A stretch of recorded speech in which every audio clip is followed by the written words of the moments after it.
Hey everybody, this is Manny from Chapel Forge. Today I'm going to be teaching you / talking about how to rehydrate freeze-dried meat. So this is freeze-dried ground venison. When I freeze-dry meat, I always cook it ahead of time. I do the same thing when I pressure can it so that I don't wind up with canned dog food.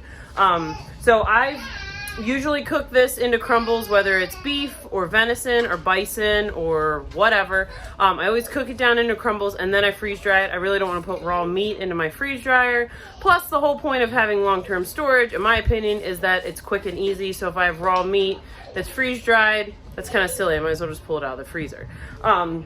So this is pretty simple. I have this book, which you don't need to have. This is Rehydration Calculations Made Easy, and it comes in US measurements and metric.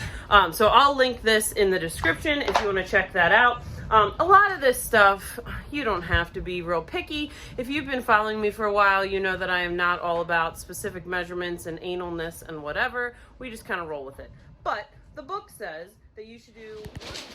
Okay, so the book says that you should do 1 cup of beef plus 2 cups of water, and that's going to give you your 1 cup of beef. So sometimes when you freeze dry things, they like expand once you rehydrate them. This is not really going to do that. So I'm going to show you how I'm going to rehydrate this and then how we're going to work it into. All right, so I have about 2-ish cups of ground venison. It's super, super dry. You know, it's crackly. So we're going to put in up to 6 cups then of water. So fill it to the 6 cup mark. We're going to do 4 cups of water because we have 2 cups of meat. So we're going to take it up to 6 cups, and then we're going to grab a utensil here, kind of just get it worked down in. And what I'm going to do is let this sit here for a little bit while it sucks up all of this liquid. All right, so I've had this sitting in the water for maybe 8 or 10 minutes. It's pretty much getting soft. So like I picked up a piece here and I squished it, and it's pretty well soft. Some of the bigger chunks are maybe not as soft as others. So what I'm gonna do is I'm gonna put this in my cast iron skillet, we're gonna heat it up, and then I'll walk you through. So if you feel like you have too much water, obviously you can strain some off. You can always just add some, like if you wanna half it, if you feel like it's too much, you can always just add as you go. Typically, I don't rehydrate a lot of things that we dehydrate or freeze dry. Meat obviously is something that we do, but like fruits and things like that, I don't usually rehydrate. There are a lot of things that when you're rehydrating it, you might just want to like spray it. So my dad likes to freeze dry tomato slices, and then he just has a spray bottle, and so in the winter, the texture's not quite the same. Sorry, bath time's happening.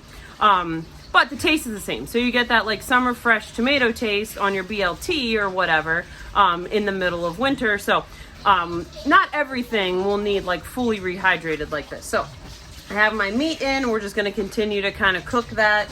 We're not really cooking it. I just want to cook the water off a little bit and get the seasoning on. Essentially what we're going to do tonight is Bud has, there's Bud. Bud has potatoes in the air fryer. So we got potatoes from a local farmer. Those are in the air fryer right now. I have the meat going on the stove. And then we're basically just gonna kind of do like potato taco bowls or maybe like a chili bowl kind of thing. So it'd be really yummy. I'm not participating in the Pantry challenge per se, but we are obviously working through using what we have stocked up. So we have a podcast coming out. I guess it's coming out, actually it came out yesterday. I'm taping this on Wednesday. Podcast comes out on Thursday. This video comes out on Friday. So if you listen to our podcast, which was out yesterday, so that's the Wayward Homesteaders. You can find us on Apple Podcasts, or Spotify or Amazon Music or whatever. We talk about stocking up and drawing down. So I haven't participated in the Pantry challenge. I don't know that I really want to necessarily because I don't know, sometimes if I run on stuff that I really want to preserve, even in winter, you know, I get a good deal on flash food or whatever, I want to be able to put those things up. And I know you can make your own rules and whatever, but I talk about drawing down in that podcast, and this is a way that we're drawing down. So you can see here on the counter, I have cheese I pulled out of the freezer. There was some salsa that was in the fridge that needs used up. This is something I pickled, looks like mostly peppers, hard to tell, I don't label things usually. We have a little bit of applesauce that needs used up. Here's some beans that I pressure canned. We'll use like refried beans on top of our potato bowls. And then we have sweet pickles, which we can have, you know, just on the side or whatever. So while I'm not participating necessarily in the pantry challenge, that's essentially what we're doing here, is I'm drawing down from my stock. We didn't go to the store to buy anything for dinner. Frankly, I mean, if you've been following us, you know, we don't really go to the store that much anyway. We might go to the store, what, like once a month, maybe, unless, you know, there's something special going on or we're just out and past the store we like or whatever. But we don't like go to the store once a week or twice a week or anything like that. We are very much in the habit of drawing down from the stuff that we've already preserved. All right, so I strained off some of the water. I would say you could probably do a little bit less water. I just was following the book, but typically I don't follow the book, and you could probably do a little bit less. So I added in refried beans. There was pickled okra and pickled peppers in that jar. I had a little bit of tomato sauce in the fridge, so I added that in just to get a little more flavor.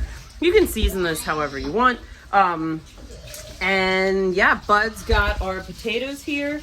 So we're just gonna pour this over top. This is such an easy way to use up that stuff that you have, you know, worked hard all summer, spring, summer, fall, whatever, to put up. And a lot of times people ask me, especially when they're looking into getting a freeze dryer, you know, well, how do you use the meat? How do you this? You love how I just like leave the fridge door open.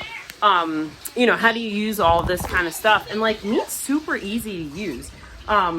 And especially if you're like us, you're always like, yeah, I'll take a quarter of a cow and a whole pig and a quarter of a bison. And then you're like, well, crap, where am I going to go with all this stuff? Because we already like have 5 freezers and whatever. So it's a great way to get some of that stuff out of your freezer. So I'm going to finish this up and I'll show you what it looks like. All right, so we have this delicious meal here. A little sour cream, cheese, few pickles. So that is a super easy way, like I said, to use up stuff that's maybe in your fridge, in your pantry, how you rehydrate the stuff that you freeze dried. If you have a freeze dryer, you're new to it, and you're not sure how to use up the things that you have on the shelf that you freeze dried, drop me a comment, let me know. I'll try to help you out with that. And I hope that you learned something. As usual, we'll see you next time.